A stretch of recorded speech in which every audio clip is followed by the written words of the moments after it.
Yürek verip söyünlerimiz başkasın taptı.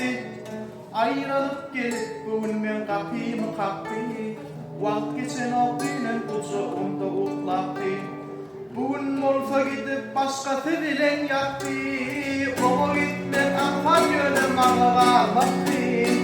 Görüyelim onu önüme bağlardım yattı.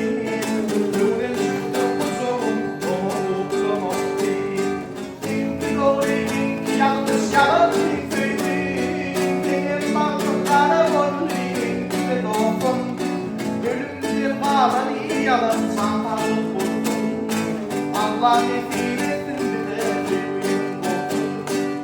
İki yüzlü adamları başımdan soğudum. Nerede dağlama dostum dökmez atarlar.